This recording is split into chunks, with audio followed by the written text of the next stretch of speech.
नमस्कार. नमस्कार.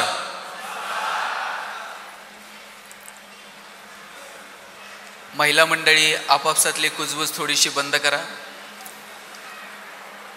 मी आपला जास्त वेळ घेणार नाही. मला जाणीव आहे की तुम्हा सगळ्यांना भूक लागलेली आहे.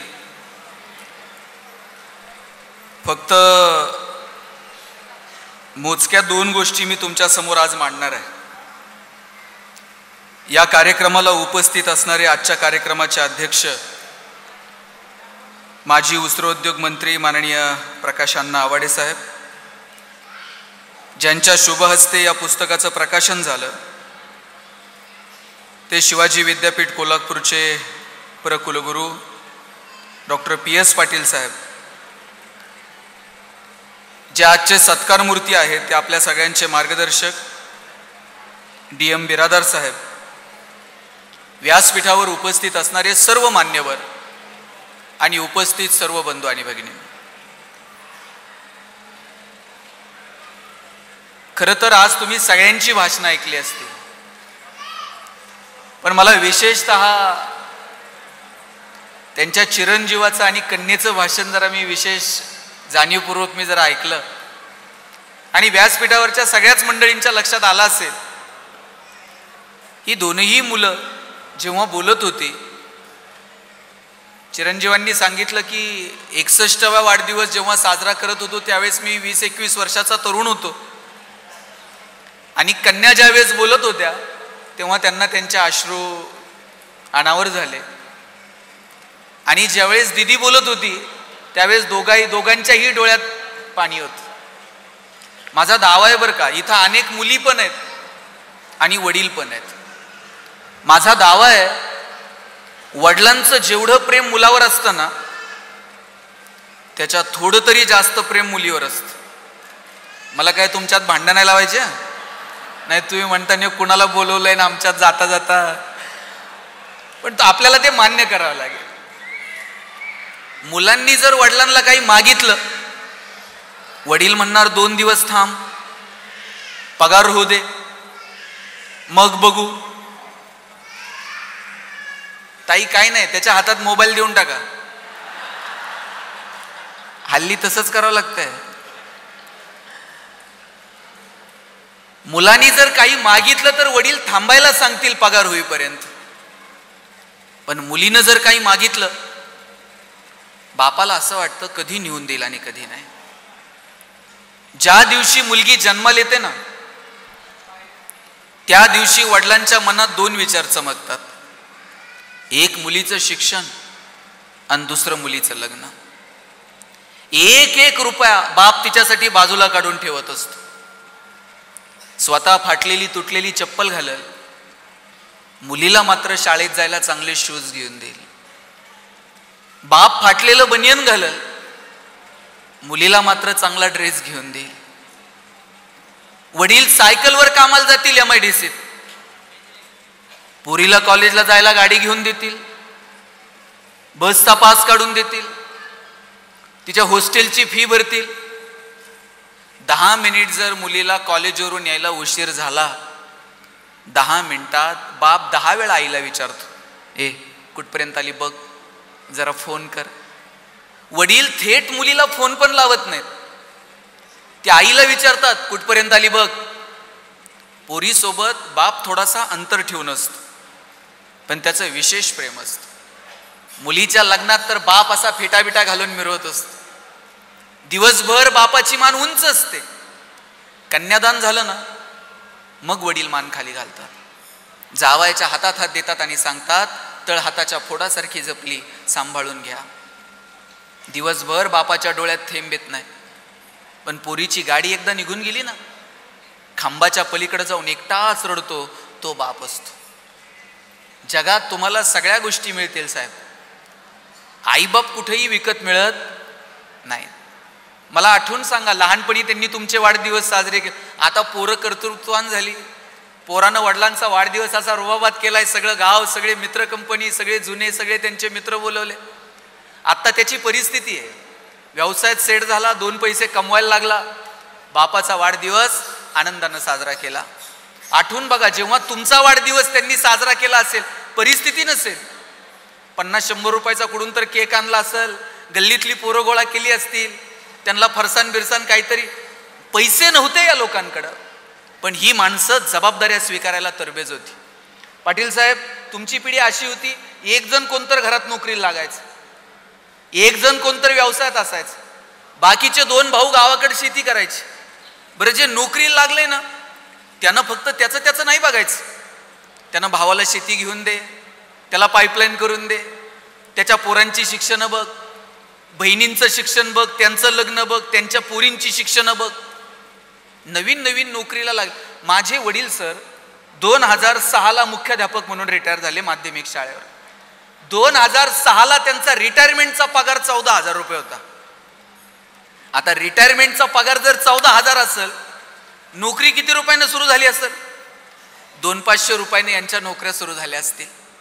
बायको जर कधी म्हणली चला जरा अंबाबाईला जाऊन येऊ, गाडी नव्हती हो आपल्याकडं, मित्राची गाडी घ्यायची, त्याच्यात निम्म रॉकेल, त्यात निम्म पेट्रोल, निम्म्या रस्त्यात गेल्यावर गाडीतलं पेट्रोल संपणार, मग गाडी वाकडी करायची. हे तंत्रज्ञान फक्त भारतात आहे साहेब, जगात पुढं गाडी वाकडी करत असतील मला वाटत नाही. आणि वाकडी करून जर चालू झाली नाही, पुढं वेगळे सायंटिस्ट होते, ते टाकीत फुकणार. बरं, यानं टाकीला तोंड लावल्यावर बायको तर असं बघायची, कोणत्या मुहूर्तावर यांची माझी गाठ पडली कोणास. अशात बायकोनं नुसता खांद्यावर हात ठेवू द्या बरं, कित्येकांच्या गाड्या बिना पेट्रोलच्या कोल्हापूरला गेल्यात. आता AC गाड्यांमधून नवरा बायको फिरतात, बायको तिकडच्या खिडकीतनं तिकडं बघते, नवरा इकडच्या खिडकीतनं इकडं बघतो, आणि ड्रायव्हर मधल्या आरशातनं दोघांकडे बघत असतो. हे बोलत का नाही? साधनं वाढत गेली, आनंद कुठं होरपळून गेला हे मात्र कळलं नाही. दुष्काळात उमललेलं फूल असं नाव दिलंय. साहेब, तुम्ही 72चा दुष्काळ बघितला, आमच्या पिढीनं काय तो दुष्काळ बघितला नाही. आमच्या पिढीनं आयुष्यातलं सगळ्यात मोठं संकट जर कोणतं बघितलं असेल तर ते कोविडचं संकट बघितलं. याच्या आधीची काय संकट आम्हाला माहीत नाहीत. शेतकरी जर चांगलं पीक यावं तर काय करतो? खूप पाणी आहे, मग दिवसभर पाटानं पाणी चालू द्या असं म्हणतो का? शेतकरी सांगतो, चांगलं फळ जर यायचं असेल तर पिकाला जरा ताण द्या. थोडासा ताण दिला जातो, त्या ताणात पाणी बसतं आणि मग चांगलं फूल येतं, मग चांगलं फळ येतं. तुमच्या पिढीनं हा ताण सोसलाय. काही गोष्टींचा अभाव होता, एकमेकांची गरज वाटायची. आता इतकी मुबलकता आहे, माणसाला माणसांची गरज वाटेनाशी झाली आहे. आज किती दिवसांना तुम्ही एकमेकांना भेटला असाल बघा बरं, कितीतरी दिवसांनी एकमेकांच्या गाठीभेटी झाल्या असतील.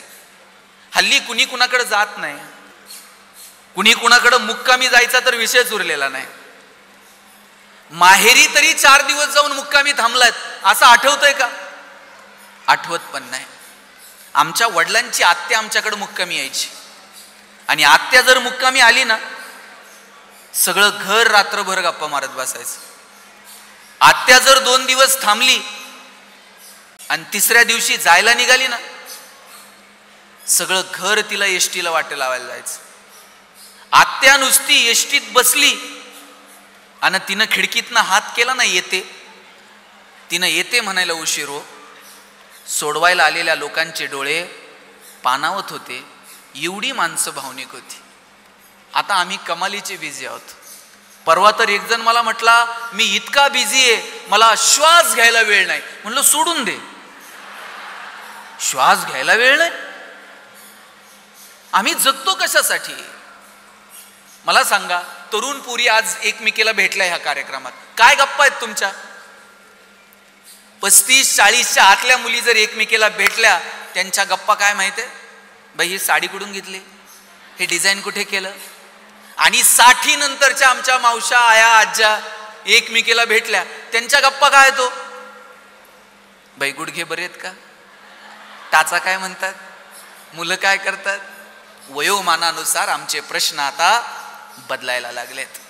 निसर्ग खूप सुंदर वागलाय आपल्यासोबत. कुणाचे शूज चिवचिव करतायत? या असले शूज जर घेतले तर असला आनंद व्हायचा लहानपणी. नंतर नंतर तर त्याला लाईट पण आलती, वाजायचे पण आणि लाईट पण लागायची. छोट्या छोट्या गोष्टींमध्ये आनंद होता. निसर्ग किती सुंदर वागलाय बघा. जन्माला येण्याचे संकेत भगवंत 9 महिने आधी देतो, जाण्याचे संकेत 9 मिनिट पण आधी मिळत नाही. कुणीतरी जन्माला येणार आहे हे आपल्याला 9 महिने आधी कळतं, पण आपल्यातनं कोणतर जाणार आहे हे मात्र कळत नाही. आणि समजा दादा 9 महिने आधी जर आपल्याला पत्र आलं असतं, हा तुमचं आटपलंय बरं का, हिशोब करून घ्या, काय परिस्थिती झाली असती हो माणसाची. निम्मे तर पत्र आल्याबरोबर टेन्शनच गेले असते. किती सुंदर वागलाय देव. जन्माला येण्याचे संकेत मिळतात, जाण्याचे मिळत नाहीत. निसर्गाचा दुसरा नियम आहे, येतानाही काही घेऊन यायचं नाही आणि जातानाही काही घेऊन जायचं नाही. समजा जाताना जर काही घेऊन जायची सुविधा असती तर माणसं सोयीनं गेली असती का? आपण आपलं तर नेलंच असतं, पण अजून कुणाचं काही घेऊन जाता येईल का, माणसानं याचाही विचार केला असता. पण देव सुंदर वागलाय. त्यानं आपल्या सगळ्यांना सांगितलंय आपण सगळेजण पाहुणे आहोत या जगात, आणि किती दिवसांसाठी आहोत आपल्याला माहीत नाही. या माईकवरती आत्ता मी बोलतोय, याच्या अगोदर हजारो लोक बोलून गेले असतील, माझ्या नंतर दुसरं कुणीतरी बोलेल. आपण मालक नाही आहोत, आपण विश्वस्त आहोत. सांभाळायचं, पुढच्या पिढ्यांच्या हवाली करायचं, आणि ज्या दिवशी निरोप येईल त्या दिवशी निघून जायचं.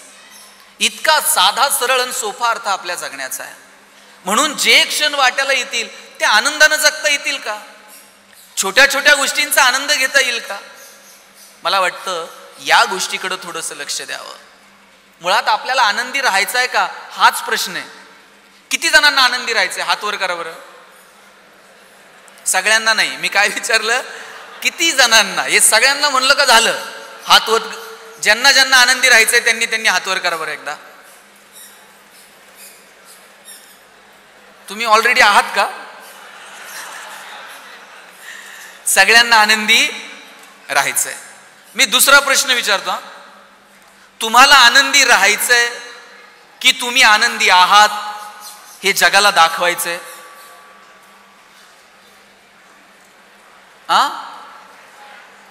आनंदी, ते फार सोपं आहे. माझा दावा आहे बहुतांशी लोकांना आनंदी राहायचं नसतं, आपण आहोत हे जगाला दाखवायचं असतं. लाखो रुपये खर्च करून लोक परदेशात फिरायला जातात, आणि साहेब तिथं जाऊन ते काहीच बघत नाही. त्याच्या डोक्यात एकच असतंय, फोटो काढताय, स्टेटस ठेवताय. त्याला तिथं बघण्यात इंटरेस्ट नाहीये. आपण कुठे आहोत हे जगाला कळलं पाहिजे. बरं, मोबाईल आहे, स्टेटस ठेवता येतं, ठेवलंच पाहिजे. पण खरं दुःख कधी आहे माहितीये? ज्याच्यासाठी स्टेटस ठेवलं त्यानं जर बघितलं नाही ना, एवढं दुःख होतंय, असं वाटतंय ट्रिपचे सगळे पैसे वायाला गेले. आमचा आनंदही आमचा राहिलेला नाही आणि आमचं दुःखही आमचं राहिलेलं नाही. ज्ञानोबरायांनी सांगितलं, किंबहुना सोये जीवात्मयाचे लाहे, तेथ जे होय तया नाम सुख. ज्ञानोबरायांनी सांगितलं, आत्म्याशी जे संबंधित आहे ना त्याला सुख म्हणावं. पण दुर्दैवानं आम्ही साधनांमध्ये सुख शोधायला लागलो. साधनांमध्ये जर सुख असतं ना, जगातली सगळी श्रीमंत माणसं सुखी झाली असती आणि गरिबाच्या वाट्याला सुख आलं नसतं. पण सुख ही अंतर्मनाची कॅरेक्टरिस्टिक आहे, आणि मला वाटतं त्या शाश्वत सुखापर्यंत जर जायचं असेल तर आमच्या डोळ्यात प्रेम आणि हृदयामध्ये वात्सल्य जिवंत असलं पाहिजे. आमच्या डोळ्यात जोपर्यंत प्रेम आहे, हृदयात वात्सल्य आहे, तोपर्यंतच आम्ही माणसं आहोत. ज्या दिवशी हे प्रेम संपलं त्या दिवशी समजायचं आम्ही माणूस उरलो नाही, आम्ही यंत्र होत चाललेलो आहोत. मला वाटतं ते माणसांमधलं प्रेम आम्हाला कायम ठेवता येईल का?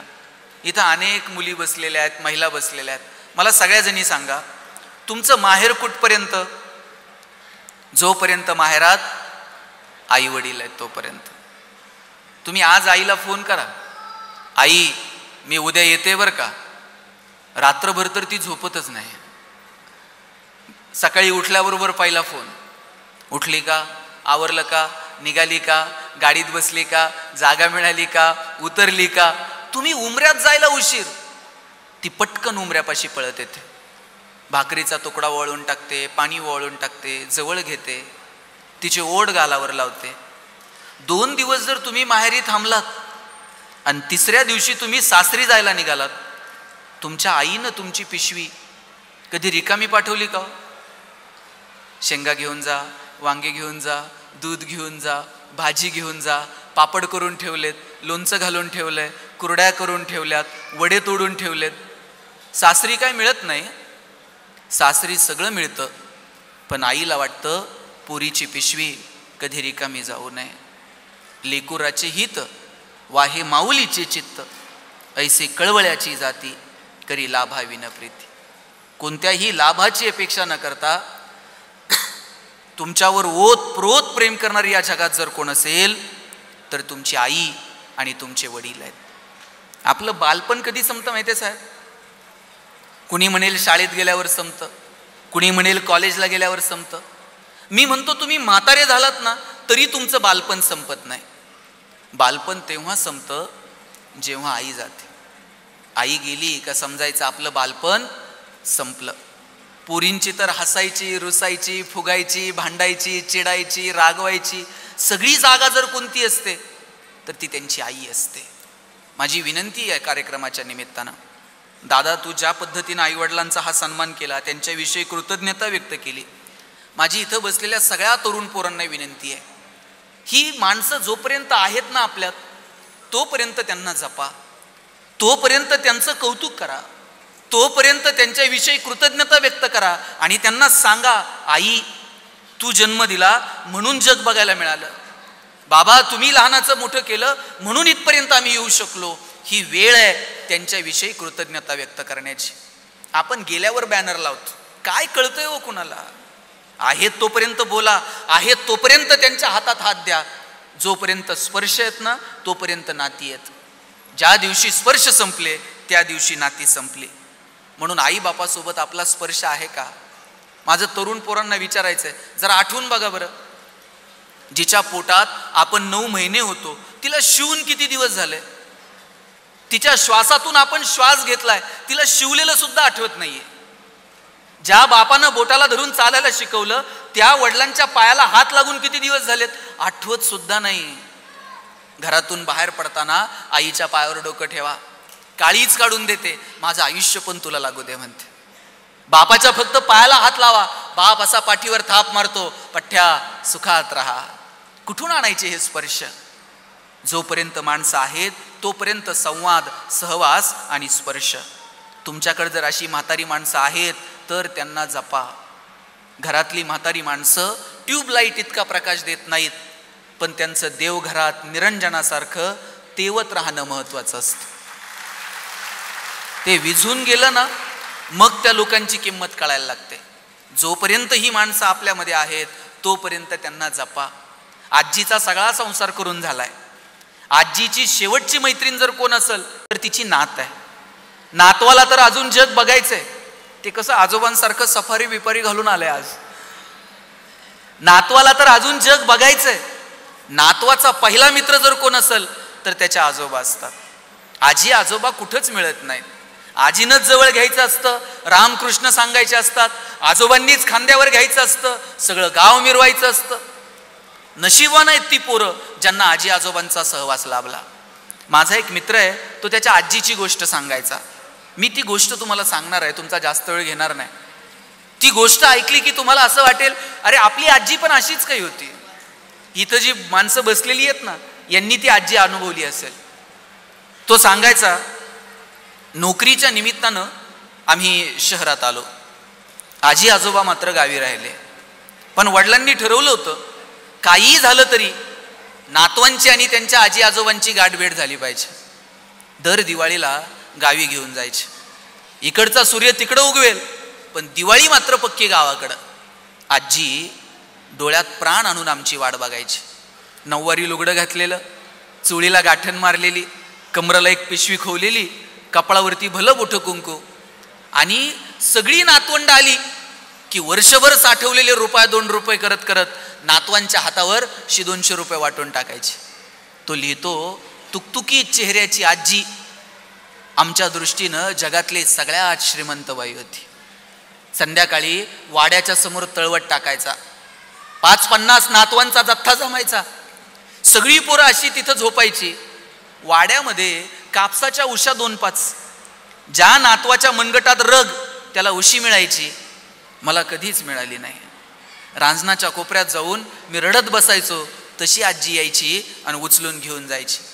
पण माझं नशीब थोर, बाकीच्या पोरांना डोकं टेकवायला कापसाची उशी मिळाली, मला मात्र डोकं टेकवायला कायम आजीचा मऊ हात मिळाला. आजीच्या मऊ मऊ हातावरती डोकं टेकवायचं, आकाशातल्या ताऱ्यांकडे बघायचं आणि म्हणायचं, आजे एखादी गोष्ट सांग ना. माझ्या आजीनं मला किती गोष्टी सांगितल्या, सीतेची, अहिल्याची, रुक्मिणीची. सीतेची गोष्ट सांगताना ती हळवी व्हायची, म्हणायची जनकाची पोरगी मोठ्या घरातनं आलती, इकडं अयोध्येची राणी झाली असती, पण लेकराच्या वाट्याला वनवास आला. इकडं अयोध्येच्या राजवाड्याचा मोह झाला नाही, पण का कोणास ठाऊक तिकडं वनवासात असताना सोन्याच्या हरणाचा मोह झाला आणि झालं वाटोळं. आम्हा बायांचं जगणंच मेलं असं.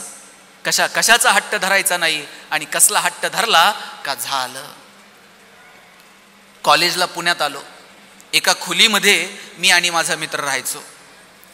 परीक्षा जवळ आलत्या, तब्येत बरी नव्हती. आजीला म्हटलं काही दिवस सोबत आहे. पहिल्यांदा आजी माझ्यासाठी पुण्यात आली. काय घेऊन आलती पुण्यात येताना? एवढीशी पिशवी.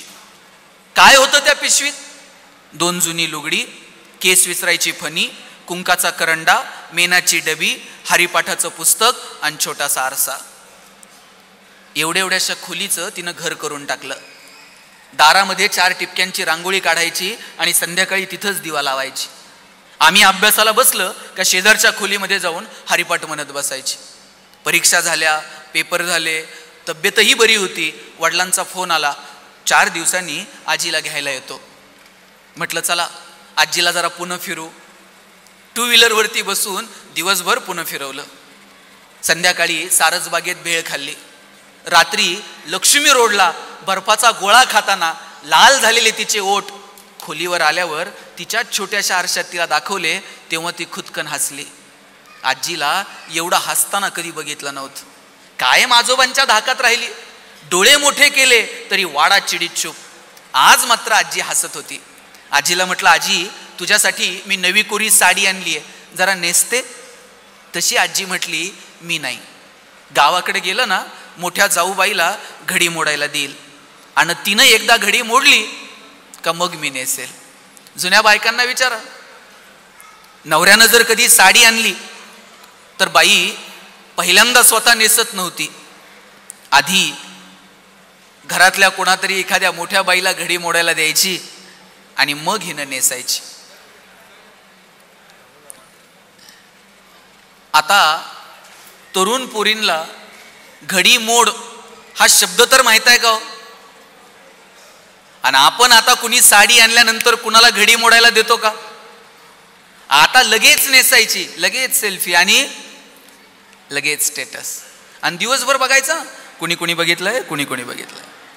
आमचा आनंदही आमचा राहिलेला नाही आणि आमचं दुःखही आमचं राहिलेलं नाही. आजी बरोबर गप्पा रंगल्या होत्या, तितक्यात वडिलांचा फोन आला.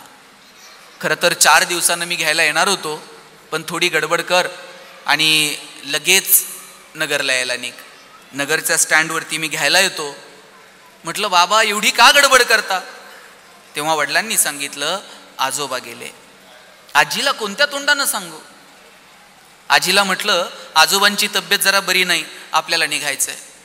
गडबडीमध्ये पिशवी तशीच खोलीवरती राहिली. आजी आणि मी पुणे नगर गाडीमध्ये बसलो. 2 तासांचा प्रवास, पण 2 मिनिटही आजी बोलली नाही. काहीतरी गडबड आहे याची जाणीव तिला झाली असेल. सारखं खिडकीतनं डोळ्याला पदर लावून बघत होती. नगरला आजी जेव्हा उतरली, वडिलांच्या गाडीत बसली.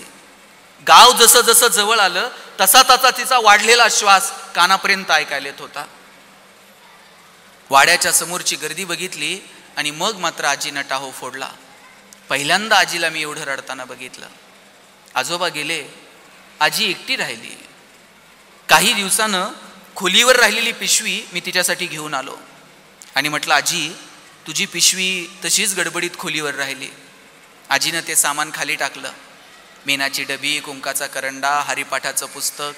मला म्हटली, काय करू आता या सगळ्याच, आणि खांद्यावरती डोकं ठेवून रडायला लागले. आजोबा गेले, काही दिवसानं आजीही गेली. आता गावाकडं जाणं येणं फारसं उरलं नाही. चुलत्या काक्यांमध्ये पहिल्यासारखं प्रेमही उरलं नाही. आजी आजोबांचे फोटो फक्त भिंतीवरती आहेत. कधीतरी पितर पंधरवाड्यात खाली येतात आणि परत वर जाऊन बसतात. यावर्षी ठरवलं आपल्या छोट्याशा पुरीला गावी घेऊन जायचं आणि तिला वाडा दाखवायचा, गाव दाखवायचं. पहिल्यांदा तिला घेऊन गेलो, सगळं गाव दाखवलं. म्हटलं, हीच नदी, इथं गुडघे टेकून आम्ही पाणी प्यायचो. हेच मंदिर, खांद्यावरती आजोबा घेऊन यायचे आणि वरती घंटा वाजवण्यासाठी सगळा भार असा चवड्यांवरती उचलायचे. आजीचा फोटो खाली घेतला. फोटोवरची धूळ पुसण्याच्या निमित्तानं तिच्या तुकतुकीत चेहऱ्यावरून हात फिरून घेतला. पुन्हा आजी आजोबांचे फोटोवरती गेले. संध्याकाळी दारात तळवट टाकला आणि आकाशातल्या ताऱ्यांकडे बघत पोरगी म्हटली, खरं तर वाड्यामध्ये कापसाच्या उशा खूप होत्या, पण त्याच्यावरती डोकं टेकवायला आता डोकी उरली नव्हती. आकाशातल्या ताऱ्यांकडे बघत पोरीनं विचारलं, बाबा एखादी गोष्ट सांगशील? गोष्ट म्हटल्याबरोबर आजी आठवली. टचकन डोळ्यात पाणी आलं. म्हटलं, कोणती गोष्ट सांगू? अहिल्याची, रुक्मिणीची की सीतेची? तशी पोरगी म्हटली, तुझ्या आजीची गोष्ट सांग. मला सगळ्या पोरांना विचारायचं, आपल्या आजीची गोष्ट, आपल्या आजोबांची गोष्ट येणाऱ्या पिढ्यांना सांगता येईल तेवढा सहवास आपला आपल्या आजी आजोबांसोबत आहे का? तेवढा सहवास आपला आपल्या आईसोबत, आपल्या वडिलांसोबत आहे का? जोपर्यंत हे स्पर्श आहेत ना, तोपर्यंतच ही नाती आहेत.